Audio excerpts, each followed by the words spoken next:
तो current affairs के अंतर्गत आज के सेशन में हम महत्वपूर्ण करंट अफेयर्स आप सभी के साथ में डिस्कस करने जा रहा हूं और आप सभी इन करंट अफेयर्स के नोट्स बनाते जाइए, इनको रिवाइज करते जाइए। ये निश्चित तौर पे करंट अफेयर्स आपको आपके एग्ज़ाम हॉल पे देखने को मिलेंगे। ये करंट अफेयर्स बहुत चुन करके मैं आप सभी के लिए लाता हूँ। ये मोस्ट एक्सपेक्टेड करंट अफेयर्स हैं, पिछले 1.5 साल का करंट अफेयर्स है और 1.5 साल के करंट अफेयर्स आपके एग्ज़ाम में आएगा। तो आप जब भी एग्ज़ाम दे रहे हैं, करंट अफेयर्स का सेशन आप सभी के लिए रामबाण रहने वाला है। तो यहाँ पे आप देख पा रहे होंगे, करंट अफेयर्स की शुरुआत करते हैं। यहाँ पे देख पा रहे होंगे एक ओवर ब्रिज है, फ्लाई ओवर है। तो ये आपका भी गिनीज वर्ल्ड रिकॉर्ड आपका बना है। नागपुर मेट्रो द्वारा दुनिया का सबसे लंबा डबल डेकर वायडक्ट बनाया गया है। ठीक है, क्या बनाया गया है? वायाडक्ट, डबल डेकर वायाडक्ट बनाया गया है। अब ये क्या होता है? वायडक्ट क्या होता है? देखिए, वायडक्ट क्या होता है? आमतौर पर एक लंबा पुल होता है ये, या पुलों की एक श्रृंखला होती है जो मतलब जिनका फैलाव जो होता है या तो समुद्री किनारों पर होता है या फिर समुद्र तटों के आसपास होता है या कहीं पे आसपास जो है जहां पर रेलवे गई हो उसके ऊपर होता है। तो वायडक्ट एक पुल है, ठीक है, लंबा पुल है या पुलों की एक श्रृंखला है। ठीक है, तो इसमें क्या होता है? वायडक्ट इस तरीके से बनाए जाते हैं ताकि पुल के साथ पुल बनाए जा सके, एक साथ 2 पुल 3 पुल बनाए जा सके। जैसे आप अभी यहां पर देखिए, इस वायडक्ट में नीचे तो रेल जा रही है, देखिए नीचे रेल जा रही है, उसके ऊपर ये 2 ओवरब्रिज बनाए गए हैं। एक में तो ये आपका सामान्य यातायात परिवहन जा रहा है, ऊपर मेट्रो ट्रेन जा रही है। तो आमतौर पर देखिए त्रिस्तरीय व्यवस्था है। नीचे से तो आपकी जो है रेलवे लाइंस गई है, उसके ऊपर से आपका ये ओवरब्रिजिंग हुई है। तो ये नागपुर मेट्रो के द्वारा ये पूरा का पूरा वायडक्ट बनाया गया है। तो नागपुर मेट्रो के द्वारा ये फ्लाईओवर जो बनाया गया, हाईवे है, इसमें फ्लाईओवर है और मेट्रो रेल के साथ डबल डेकर वायडक्ट, ये 3.4 किलोमीटर लंबा है। 3.14 किलोमीटर लंबा आपका जो है वायडक्ट है। इसका निर्माण करने के बाद इसका Guinness book of world record में नाम दर्ज किया गया है। 7 दिसंबर 2022 को नागपुर मेट्रो को इस उपलब्धि के लिए सर्टिफिकेशन प्राप्त हुआ, उपलब्धि प्राप्त हुई। ठीक है, तो ये आपका एशिया का सबसे बड़ा वायडक्ट है और इंडिया बुक ऑफ रिकॉर्ड्स में एशिया की सबसे लंबी संरचना के तौर पे भी इसको जो है रखा गया है। तो नागपुर में वर्धा से लेकर के वर्धा रोड जो आपकी है नागपुर में, वर्धा रोड में 3.14 किलोमीटर डबल डेकर वायडक्ट बनाया गया। ये 5 मार्च 2019 को मेट्रो रेल यातायात के तौर पे इसको शुरू किया गया था और ये जो है फिर 13 मार्च 2020 को हाईवे बना दिया गया। यहाँ पर देखिए नेशनल हाईवे भी नीचे से जा रहा है। तो ये आपको ध्यान रखना है, नागपुर मेट्रो द्वारा, मेट्रो प्रणाली के द्वारा ये सबसे बड़ा डबल डेकर वायडक्ट है। तो मेट्रो के तौर पे देखें तो ये पूरे दुनिया का सबसे बड़ा है, दुनिया का सबसे बड़ा डबल डेकर वायडक्ट है। वायडक्ट मैंने आपको बताया कि वायडक्ट एक क्या होता है? ऐसी परिवहन व्यवस्था होती है जिसमें कई सारे पुल होते हैं या पुलों की एक श्रृंखला होती है जो समुद्र तटों के साथ जुड़े होते हैं या फिर बहुत सारे टावरों के साथ, जो इनका फैलाव जो है शहरों के ऊपर से होता है। ठीक है, तो ये आपको ध्यान रखना है और इनका उद्देश्य होता है वायडक्टों का कि सड़क पुल का निर्माण भी इनके साथ किया जा सके, रेलवे ट्रैक बनाया जा सके। तो central road transport and highway ministry जो हमारे हैं नितिन गडकरी साहब, उनके द्वारा राष्ट्रीय राजमार्ग प्राधिकरण और महाराष्ट्र मेट्रो दोनों को जो है इन्होंने क्या किया है, इसको बधाई भी दी है कि ये एक बहुत बड़ी उपलब्धि है। तो एक सिविल इंजीनियरिंग का एक जो है आप देख सकते हैं अद्भुत नमूना है। ठीक है, एक तो ये आपको ध्यान रखना है। क्लियर है, स्पष्ट है सभी को? ठीक है, ये एक मोस्ट इंपॉर्टेंट टॉपिक हो गया। अब आगे चलते हैं। अगली रिपोर्ट आपकी एक है, इसका नाम है प्रदर्शन श्रेणी सूचकांक। प्रदर्शन श्रेणी सूचकांक 2020-21, प्रदर्शन श्रेणी सूचकांक, प्रदर्शन श्रेणी सूचकांक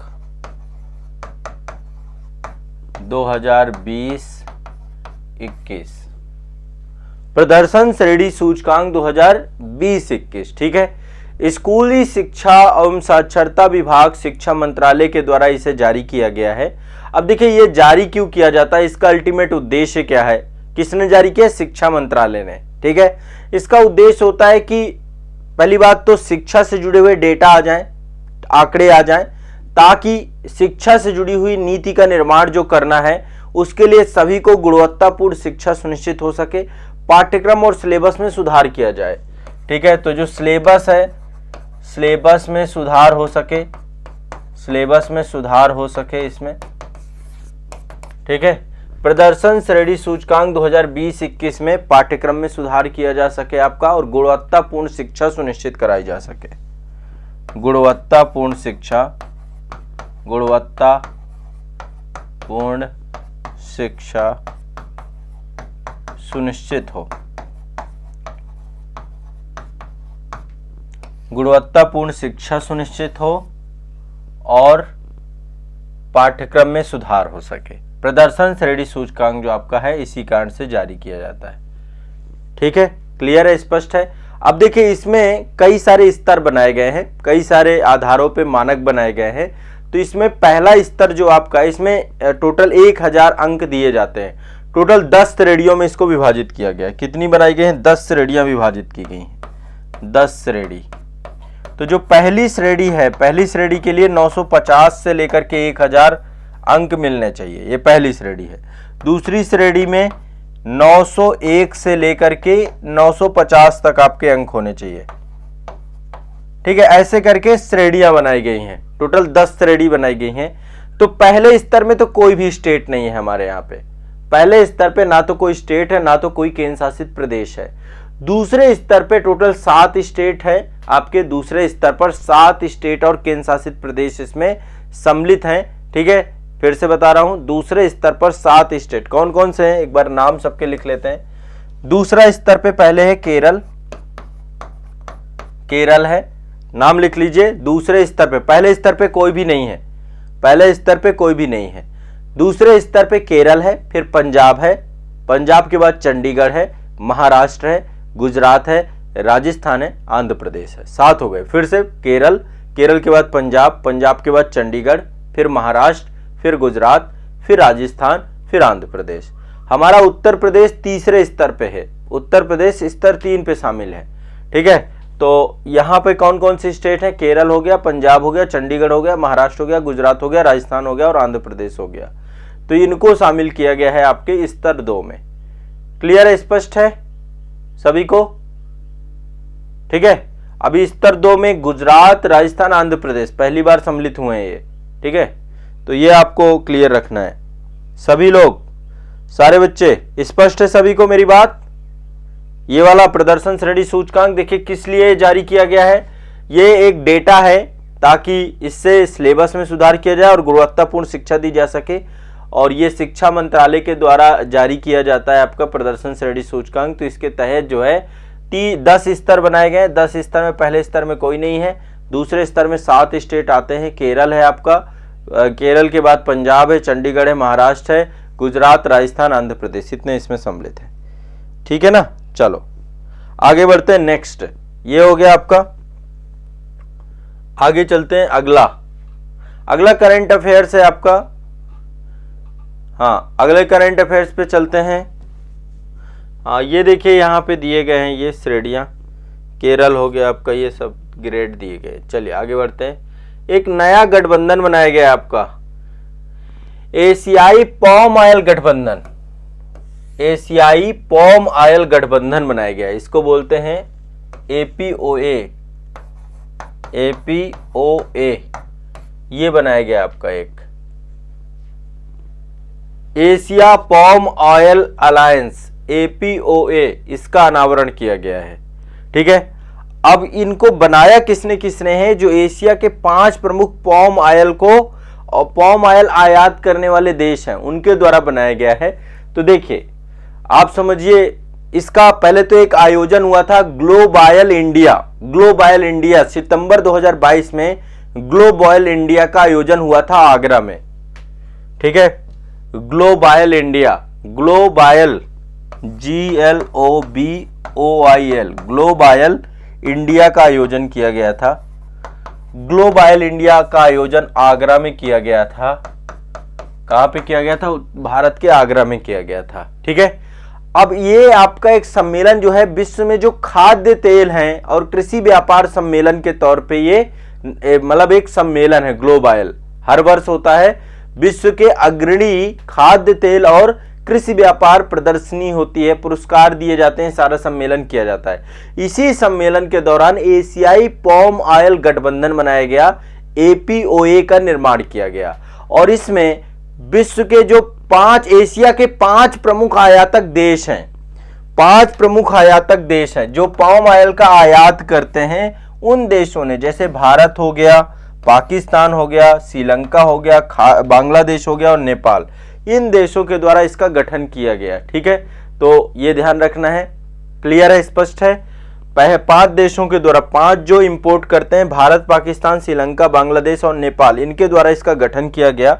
तो भारत में पहली बार जो है इसका आयोजन, जो पॉम ऑयल है, ठीक है, भारत एशिया में ताड़ का तेल, पॉम ऑयल का मतलब है ताड़ का तेल, उसका सबसे बड़ा आयातक है और वैश्विक आयात का 15% हिस्सा भारत ही से आयात करता है। इसके बाद चीन का नंबर आता है, फिर पाकिस्तान है, फिर बांग्लादेश है। तो यहां पर जो है भारत, पाकिस्तान, श्रीलंका, बांग्लादेश और नेपाल ने जो है इसका क्या किया है, पॉम ऑयल जो है गठबंधन को बनाया इन्होंने। और ये ताड़ के तेल, विश्व में ताड़ का तेल आप सभी जानते हैं, ये ये वृक्ष होता है ताड़ आपका, इसी से जो है आपका पॉम ऑयल निकाला जाता है और खाद्य पदार्थ के तौर पे यूज किया जाता है। तो एपीओए की पहली बैठक जो है, इसकी पहली सभा भारत के आगरा में ही इसका जो है, इसको पहली सभा इसकी हुई भी थी। और जो अतुल चतुर्वेदी हैं, इस गठबंधन के पहले अध्यक्ष बनाए गए हैं, भारत के ही हैं, अतुल चतुर्वेदी जी को इस गठबंधन का पहला अध्यक्ष बनाया गया। ठीक है, एपीओए पहली आम सभा का आयोजन आगरा में ग्लोबल शिखर सम्मेलन के तौर पे, ये आपको ध्यान रखना है। क्लियर है, स्पष्ट है। ग्लोबल शिखर सम्मेलन ताड़ के तेल को लेकर के अलायंस है, Asian palm oil alliance, Asian palm oil alliance के तौर पे इसको हम जानते हैं। ठीक है, ये आप देख सकते हैं, ये बैठक हुई थी आपकी एशियन पॉम ऑयल अलायंस को लेकर के। ये आप देख सकते हैं, ये है आपका जो इससे बीज निकलते हैं, उनसे तेल बनाया जाता है ताड़ के। ठीक है, आगे चले, अगला। क्लियर है, स्पष्ट है सभी को? क्लियर करते जाए करो, एक एक करंट क्लियर होता जाए, आप करते जाओ। ठीक है, ये भारत का पशु स्वास्थ्य शिखर सम्मेलन है, पहला, भारत का प्रथम पशु स्वास्थ्य शिखर सम्मेलन। भारत का पहला पशु स्वास्थ्य शिखर सम्मेलन 6 से 7 जुलाई 2022 को नई दिल्ली में आयोजित हुआ। कहां पे हुआ? नई दिल्ली में। पहला आपका ये पशु स्वास्थ्य शिखर सम्मेलन नई दिल्ली में हुआ है। कहां हुआ है? नई दिल्ली में। First India animal health summit 2022। ठीक है, यह 2 दिवसीय शिखर सम्मेलन है। इसका उद्घाटन केंद्रीय मत्स्य पालन और डेयरी मंत्रालय के द्वारा किया गया। तो उद्घाटन केंद्रीय मत्स्य पालन मंत्री हैं, इनके द्वारा किया गया। तो भारत का पहला पशु स्वास्थ्य सम्मेलन आपको ध्यान रखना है, नई दिल्ली में आयोजित हुआ। इससे भी क्वेश्चन पूछा जाएगा। ठीक है, आगे चलते हैं। ये आप देख रहे हैं इंडिया एनिमल हेल्थ समिट 6 से 7 जुलाई नई दिल्ली में आयोजित हुई। नेक्स्ट ये है आपका, ठीक है, आयोजित हुआ ये Indian chamber of food agriculture and agriculture today group में। और किसी देश के खाद्य और पोषण सुरक्षा, ग्रामीण आय समृद्धि, समग्र आर्थिक विकास की प्राप्ति के लिए पशु स्वास्थ्य पर बल प्रदान करने के उद्देश्य से किया गया है ये। और उद्घाटन इसका केंद्रीय मत्स्य पालन डेयरी पुरुषोत्तम रूपाला जी हैं आपके, पुरुषोत्तम रूपाला जी केंद्रीय मत्स्य पालन और डेयरी मंत्री आपके पुरुषोत्तम जी हैं। तो इनके द्वारा ये किया गया आपका, ठीक है, उद्घाटन किया गया। आयोजित कहाँ हुआ है? Indian chamber of food and agriculture में। ठीक है, चलिए अगला चलते हैं। आप देख रहे हैं सबसे ज़्यादा आप लोग प्रयोग करते हैं इसका, ये है शक्कर। चीनी बोलते हैं, शक्कर बोलते हैं, शुगर बोलते हैं, जो भी आप बोलते हो। अक्टूबर 2022 में उपभोक्ता मामले, खाद्य एवं सार्वजनिक वितरण मंत्रालय के द्वारा एक आंकड़ा जारी किया गया, जिसमें बोला गया भारत चीनी का सबसे बड़ा उत्पादक है। चीनी के हम सबसे बड़े उत्पादक हैं,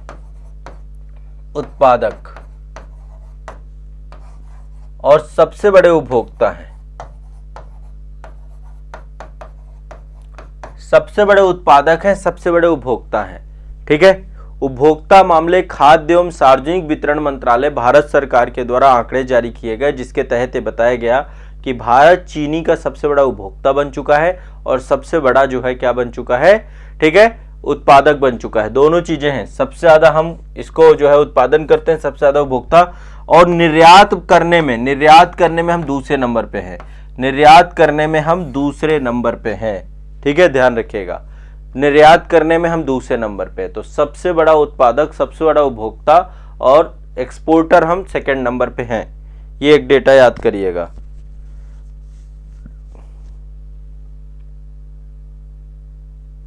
विष्णुदेव कुमार जी, कानून मंत्री जी से जुड़ी हुई जानकारी मैं नेक्स्ट क्लास में डिस्कस कर दूंगा। अभी जो सुप्रीम कोर्ट और कानून मंत्री वाला जो डिबेट था उसको लेकर के मैं आने वाली क्लास में डिस्कस कर दूंगा, ठीक है। चलिए आगे चलते हैं। नेक्स्ट अगला चलते हैं, विश्व निवेश जो है समिट आपकी हुई थी, रिपोर्ट आई है वर्ल्ड इन्वेस्टमेंट रिपोर्ट 2022, WIR 2022 आपकी आई है, वर्ल्ड इन्वेस्टमेंट रिपोर्ट 2022, ठीक है। तो 9 जून 2022 को अंकटाड एक संस्था है आपकी, यूनाइटेड नेशन की ही ये संस्था है आपकी अंकटाड, इसके द्वारा विश्व निवेश रिपोर्ट 2022 जारी की गई, ठीक है। इसका जो थीम था वो था अंतरराष्ट्रीय कर सुधार और सतत निवेश पे वो देना। तो जो FDI आता है वैश्विक स्तर पे, विश्व निवेश रिपोर्ट 2022, FDI की बात कर रहे हैं। तो FDI किस देश में कितना आया, कौन सा देश FDI के लिए लोगों की पहली पसंद है, ठीक है। तो FDI को लेकर के एक बार यहाँ पे बात कर रहे हैं कि टोटल कितना FDI आया। तो इनफ्लो और आउटफ्लो दोनों चीजें होती हैं। तो इनफ्लो कितना हुआ, मतलब देश के अंदर FDI आया कितना, FDI मतलब प्रत्यक्ष विदेशी निवेश, बाहर से कितने इन्वेस्टर आए और यहां से कितना दूसरे देशों में गया। तो इनफ्लो में नंबर 1 में है आपका USA, 2021 की बात कर रहे हैं, 2021, ठीक है, USA, ठीक है, नंबर 1 में USA, सबसे ज्यादा USA में लोगों ने जो है निवेश मतलब FDI प्राप्त करने वाला पहले नंबर पे बना USA, फिर है दूसरे नंबर पे चीन और तीसरे नंबर पे हांगकांग, यहां पे FDI सबसे ज्यादा आया, ठीक है। ये इनफ्लो हुआ आपका, हांगकांग भी चीन का ही हिस्सा है, ठीक है, लेकिन 1 चाइना 2 कंट्री सिस्टम के अंतर्गत एक ऑटोनोमस पार्ट है उसका। अब भारत की बात करें तो भारत 2021 में 7वें नंबर पे था, भारत 7वें नंबर पे था, ठीक है, ध्यान रखिएगा। तो 2021 में भारत, अमेरिका नंबर 1 में है, फिर चीन है, फिर हांगकांग है, फिर आपका भारत है 7वें नंबर पे FDI प्राप्त करने में, ठीक है, क्लियर है, स्पष्ट है। और 2021 में टोटल प्रत्यक्ष विदेशी निवेश हमें कितना मिला, $45 बिलियन। कितना मिला, $45 बिलियन। 45 पहले से बहुत कम है, मतलब पिछले साल बहुत आया था बिलियन डॉलर, ठीक है, $45 बिलियन आया। 2020 में यही आपका $64 बिलियन था, यानी $29 बिलियन आपका कम हो गया ये, ठीक है। तो ये आपका जो है इनफ्लो कितना हुआ, इनफ्लो में भारत 7वें नंबर पे है, 7th रैंक पे है, $45 बिलियन 2021 में भारत को जो है ये मिला था। 2020 में हमारी 8वीं रैंक थी, लेकिन FDI ज्यादा हमें प्राप्त हुआ था, ठीक है। अब बात करते हैं आउटफ्लो कैसा रहा, बहिर्प्रवाह, मतलब यहां से कितना विदेशी निवेश वापस गया या अन्य देशों के लिए गया। तो इसमें भी नंबर 1 में आपका USA है, नंबर 2 पे जर्मनी है, नंबर 3 पे जापान है, ठीक है। ये तो आपका इनफ्लो था, FDI अंतर प्रवाह। दूसरा आउटफ्लो है आपका, ठीक है। तो आउटफ्लो में आपका नंबर 1 USA, नंबर 2 जर्मनी और नंबर 3 में आपका जापान है, क्लियर है, स्पष्ट है, ये आउटफ्लो है। और जो है भारत से भी FDI बहिर्प्रवाह हुआ है, $16 बिलियन भारत से भी गया, यहां से भी, ठीक है, यहां से भी $16 बिलियन जो है आपका आउटफ्लो किया गया है, ठीक है। तो आप देखिए ये दोनों डेटा याद रखना है, 2021 में अमेरिका नंबर 1, फिर चाइना और हांगकांग FDI प्राप्त करने में, प्रत्यक्ष विदेशी निवेश प्राप्त करने में। तो ये आपका वैश्विक निवेश रिपोर्ट है, ठीक है, वैश्विक निवेश रिपोर्ट 2022, वर्ल्ड इन्वेस्टमेंट रिपोर्ट 2022, ठीक है। इंटरनेशनल टैक्सेस एंड रिफॉर्म, एवं देखो हर जगह पे सतत विकास को इस समय बहुत ज्यादा, सतत निवेश, सतत विकास, तो सस्टेनेबल इन्वेस्टमेंट मतलब लगातार इन्वेस्टमेंट आती रहे, ये जो है इसका पर्टिकुलर थीम था। ठीक है, तो ये आपके टोटल, एक तो आपका ये हो गई विश्व निवेश रिपोर्ट हो गई एक न्यूज, दूसरी न्यूज आपकी शुगर को लेकर के हो गई कि चीनी के सबसे बड़ा उत्पादक, उपभोक्ता और दूसरे निर्यातक बन गए हम। ठीक है, इसके बाद भारत में पशु स्वास्थ्य शिखर सम्मेलन नई दिल्ली में हुआ था। ठीक है, ये आपका हो गया। इसके बाद एक पॉम ऑयल को लेकर के गठबंधन बना है। ठीक है, ये एक गठबंधन बनाया गया है, एशियाई पॉम ऑयल गठबंधन। ठीक है, 5 देशों ने मिलकर बनाया, भारत, पाकिस्तान, श्रीलंका, बांग्लादेश, नेपाल, पड़ोसी देश हैं हमारे सारे ये। ठीक है, और इसके बाद ये आपका प्रदर्शन श्रेणी सूचकांक 2020-21, ये टॉपिक हो गया। और ये आपका नागपुर मेट्रो के द्वारा डबल डेकर वायडक्ट बनाया गया है, जिसको दुनिया का सबसे लंबा डबल डेकर वायडक्ट बोला गया है। तो आज के करंट अफेयर्स के अंतर्गत ये टॉपिक आपके पर्याप्त है, इतने ही टॉपिक आपको करने हैं और बस इनको रिवाइज करो जितना कर सकते हो। ठीक है, डेली देखिए कितने सारे टॉपिक मैंने करा दिए। जो बच्चे नए हैं, पहली बार जो है कंटेंट देख रहे हैं, पूरे क्लासेस को देखिए, कोई भी मत छोड़िए, A to Z सारा देख लीजिए, आपका भला हो जाएगा आपके एग्जाम में। और आप कोई भी एग्जाम दे रहे हैं, ये करंट अफेयर्स आपके लिए बेस्ट करंट अफेयर्स है, बहुत चुनिंदा करंट अफेयर्स है। यदि आप इतना करके जाएंगे, अभी जो भी एग्जाम हो रहा है उनमें करंट अफेयर्स से सारे क्वेश्चन यहीं से निकल रहे हैं। ठीक है, तो बस एक बार इन्हें पूरा कर लीजिए और रिवाइज कर लीजिए। ठीक है।